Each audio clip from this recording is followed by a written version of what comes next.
Welcome to Slaughterhouse Stories. I hope you enjoy the story I have for you tonight. A normal Halloween night. Before I start, I'll tell you some backstory.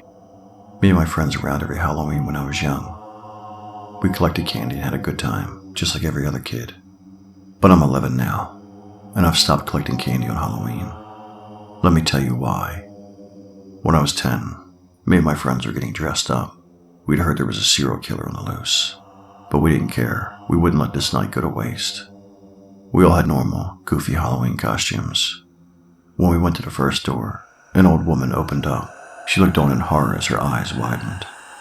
She began hyperventilating as she said, "Good costume." We were confused, as even we knew our Halloween costumes were bad. She gave us some candy and we left. Even then I should have known something was up, but I couldn't let this night go to waste. We went towards the next house, opening the door. A middle-aged man saw us as his jaw widened. "Jesus, don't scare me like that," he said. We looked at each other as one of my friends said, "What do you mean?" "It's just a very good costume," he said, repeating it, whispering to himself, nothing more. He gave us a lot of candy. We were happy, but somehow I couldn't shake the feeling of dread off me. Weird.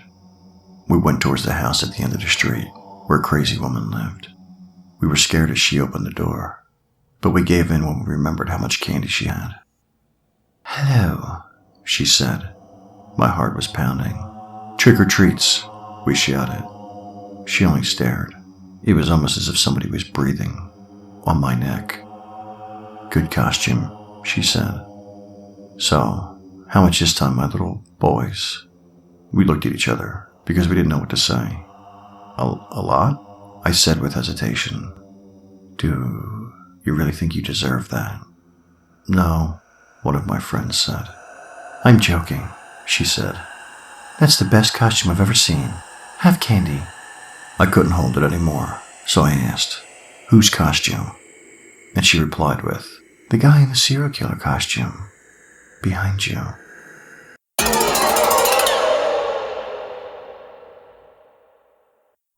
A Halloween monster. "Come on, Jackie. Only kids like you have to be brave, because they have no big brothers or big sisters to protect them." Daddy's words repeated in my head and I swallowed before trying again. My feet shook as they made their way up the creaky wooden steps. A layer of fog rolled and twirled around my legs, illuminated by orange lights that shone from fires held within devil faces. One step howled loudly, catching me off guard and forcing me to hurry back to the safety of the stone path. Though it wasn't too much better down here. There were wispy skeletons moving about, and when one reached for me, I was hurried back onto the steps. This time my climb was greeted by a door opening. There was no bright, welcoming light that rushed to escape into the night. Rather, only tiny little bulbs of purple and green and orange shone within the darkness, and nothing more. Only when the shadow hurried forth did I scream, and stumble back yet again, my suspense broken by the approaching figure. "Well, hello there," the creature spoke. My lip quivered, and I was unable to respond. Its pale white face shook me deeply, standing out entirely on its own from the large black cloak it wore. "What do you say?" T was all I could muster before running from the house. A pair of arms interrupted my escape, quickly grabbing my fairy princess dress and hoisting me upwards. "Oh, there, Jacqueline," Uncle Hugh whispered, rubbing my back slowly as I cried out. Tears ran down my frightened face for the millionth time tonight, ruining any remaining makeup Mommy had put on me. Uncle Hugh then said something that made me freeze up in terror. He called out to the monster, "Do you think you could come out here? She's a little frightened."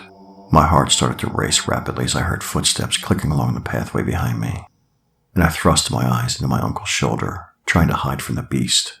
But when he told me to look, I was turned around to meet it once more. My cries echoed through the neighborhood once again as the monster laughed, its pearly white fangs matching perfectly with its face. "Oh, I'm sorry, dearie. Here, have some extra for being such a brave girl." The monster then stretched out the opening of my bag and dumped in 2 big chocolate bars and a bag of chips. "What do you say, Jackie?" Uncle Hugh asked. Thank you," I mumbled before hiding my face again. I knew the candy was free, but having to approach these terrifying monsters to get it was just too much. At least there were only a few more houses left. Uncle Hugh set me down beside the car and opened the door for me to get in. Daddy was still sleeping in the back seat. I couldn't wait to show him all the candy I'd gotten when he woke up. Uncle Hugh told me not to disturb him right now, though, or else he might get angry. After I was buckled in and the car started to move, I began thinking about what Daddy had told me about being brave. It seemed odd now, considering how Uncle Hugh was here, taking me out trick-or-treating. After all, I always thought Daddy taught me that phrase, because he was an only child too. Thank you for listening. If you enjoyed tonight's story, please like, share, and subscribe. And until next time, stay spooky.